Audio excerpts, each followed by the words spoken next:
One piece chapter 1099 release हो चुका है और ओडा ने हम सबको पीडीएफ फाइल साबित कर दिया है, क्योंकि इस चैप्टर में हमें पता चल जाता है कि बॉनी की रियल एज क्या है। प्रेजेंट टाइम में अभी जहां एगेट आइलैंड पे बॉनी है उसकी एज है 12 साल और बॉनी कुछ 5 या 10 साल के बीच में थी तब उसने खाया था एज फ्रूट। तो yes, we are PDF files.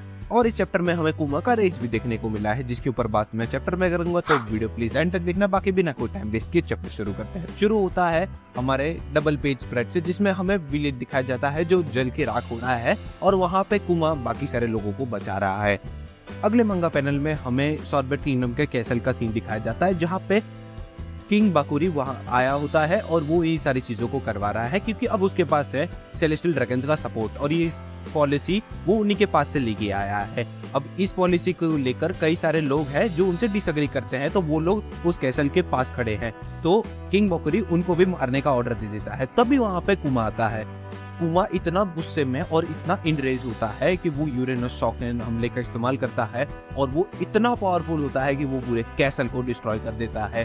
तभी नरेटर कहता है कि इस दिन को इतिहास में लिखा जाएगा सॉर्बेट किंगडम के as a one man revolutionary.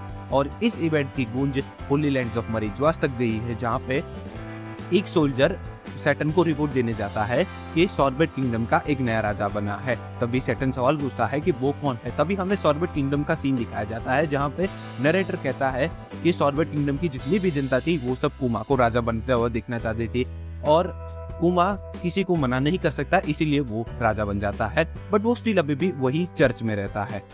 अगले मंगा पैनल में हमें ओल्ड मैन लेडीज और कुमा के बीच की कन्वर्सेशन दिखाई जाती है, जहाँ पे हमें पता चलता है कि कुमा सिर्फ खाली नाम का राजा बना है। एक्चुअली जो कुमा के नीचे काम कर रहा है वो है बुलडॉग, जो प्रीवियस राजा है, यानी किंग बाकुरी से पहले का राजा। अगले मंगा पैनल में हमें एक लड़की चर्च के अंदर लैप्स मारते हुए दिखाई जाती है, तो उन सब की नजर उसके ऊपर पड़ती है। तो वो लड़की उन सब के पास आके कहती है कि तुम लोग मुझे क्यों देख रहे हो, मैं तो सिर्फ खाली अपना स्टेमिना बढ़ा रही हूँ, क्योंकि मुझे मेरे पापा के साथ में सेट सेल करना है। ये चीज सुनकर वो लोग शॉक में आ जाते हैं। तभी बॉनी अपने आप को आईने में देखती है और वो भी शॉक में आ जाते हैं।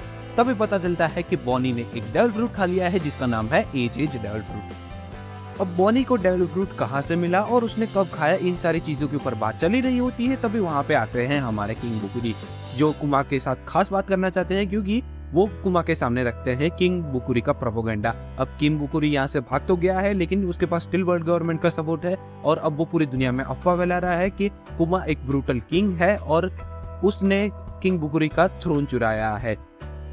उसने कई सारे विलेजेस को जलाया और फोर्सफुली उसकी गद्दी ले ली। अब ये सारी चीजें सुन के सारे जो ओल्ड मैन और ओल्ड वुमेन्स थी वो सब कहते हैं कि वो किंग बुकुरी को वापस राजा बनने नहीं देंगे, वो हमें नहीं चाहते। और कुमा भी इस बात से अग्री करता है, इसीलिए वो कहता है कि वो जितना हो सके उतना इस किंगडम को प्रोटेक्ट करना चाहेगा। बट अब वो क्रिमिनल बन चुका है, तो उसको ढूंढते हुए कई सारे लोग आएंगे, तो वो इस चर्च में अब नहीं रह सकता। वो बुलडॉग को राजगद्दी वापस दे देता है और एक और स्पेशल रिक्वेस्ट करता है बॉनी को टेक केयर करने का कैसल के अंदर। तो इस बात पे बुलडॉग भी अग्री करता है और बॉनी को गुड बाय बोल के वो निकल जाता है सेट सेल करने के लिए। और वो निकलता है तभी उसके सामने मरीन्स की शिप आती है, जिसमें किंग बुकुरी होते हैं और ऑब्वियसली कुमा इतना ताकतवर है, उसने उस शिप को भी डिस्ट्रॉय कर दिया और उसका फाइनली बाउंटी पोस्टर बाहर निकलता है। और उसके बाद से उसका एडवेंचर शुरू होता है। वो कई सारी नई जगह जाता है, कई सारे लोग की भी मदद करता है और कई सारे नए लोग उसके ऊपर हमला भी करते हैं और वो उनको भी हरा देता है। एट लास्ट एक दिन वो फाइनली मिलता है ड्रैगन से और हमें ड्रैगन की शिप दिखाई जाती है। अब ड्रैगन की शिप को देखकर मुझे एक ही थॉट आता है कि क्या dragon a man marked by flames है, क्योंकि इसकी भी शिप ब्लैक है पूरी की पूरी। खैर, ड्रैगन के बात तो मैं ऑलरेडी एक वीडियो में कर चुका हूँ, उस वीडियो की लिंक तुम्हें फ्लैश स्टोरी होगी, जरूर चेकआउट करना। अब बात करते हैं कुमा और ड्रैगन के बीच की कन्वर्सेशन होती है, जहाँ पर ड्रैगन कुमा को डॉक्टर वेगापंक के बारे में बताता है कि वो नेवी का एक जीनियस साइंटिस्ट है और रिसेंटली उसके लैब में एक बड़ा सा एक्सीडेंट हुआ था, इसलिए अभी वो लैब स्विच कर रहा है। तो अभी तुम उससे जाके मिल रहो, क्योंकि उसके वहाँ ज्यादा सिक्योरिटी नहीं होगी, तो तुम्हें उससे मिलने में आसानी होगी और तुम्हें ज्यादा इश्यूज भी नहीं आएंगे। अब ये सारी चीज सुन के कुमा भी उसकी बात से अग्री करता है और वो बताता भी है कि वो गिव अप करने वाला ही था, लेकिन उसको उसकी लीड देने के लिए वो उसका धन्यवाद कहता है और वो निकल जाता है बॉनी से मिलने के लिए।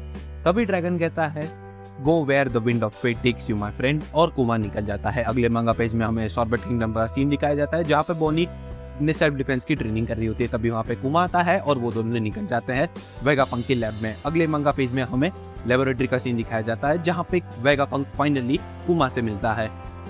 वो दोनों एक दूसरे को देखकर शॉक में आ जाते हैं, जहाँ पे वेगापंक ने कोई ऐसा पर्सन नहीं देखा जो साइज में इतना बड़ा हो और कुमा ने कोई ऐसा पर्सन नहीं देखा कि जिसका दिमाग इतना बड़ा हो।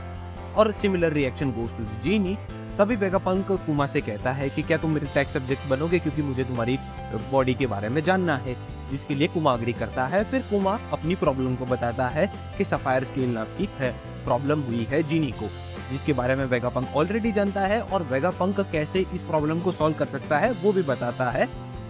बेसिकली वेगापंक बॉनी के ऊपर स्टीम सेल ट्रांसप्लांट जैसी प्रोसीजर का इस्तेमाल करेगा और वो इतनी कॉस्टली होती है कि तुम एक साइबॉर्ग बना सकते हो, ऐसा वो कहता है। तभी उसको रिपोर्ट मिलती है कुमा की, और जहाँ पे वेगापंक को पता चलता है कि कुमा बुकानियर ट्राइब से बिलोंग करता है। अब ये चीज जानकर वेगापंक कुमा को ऑफर देता है कि अगर कुमा अलाउ करे उसे उसका ब्लड इस्तेमाल करके क्लोन रोबोट्स बनाने का, तो वो बॉनी की सर्जरी को कम्प्लीटली फ्री में करके देगा। अब ये चीज सुनकर कुमा पहले कहता तो है कि ये ऑफर काफी बढ़िया है, लेकिन तुम मेरे जैसे दिखने वाले क्लोन के रोबोट्स के साथ करोगे क्या? तभी वेगापंक बताता है कि मैं ये आर्मी इसलिए बना रहा हूँ कि ताकि ये रोबोट्स ऐसे बनेंगे जो किसी भी बुलेट्स को डिफ्लेक्ट कर सकते हैं, इनसे कोई डैमेज नहीं होगा, और ये उन पर्सन को प्रोटेक्ट करेंगे जो हेल्पलेस होंगे, जिनको मदद की जरूरत होगी।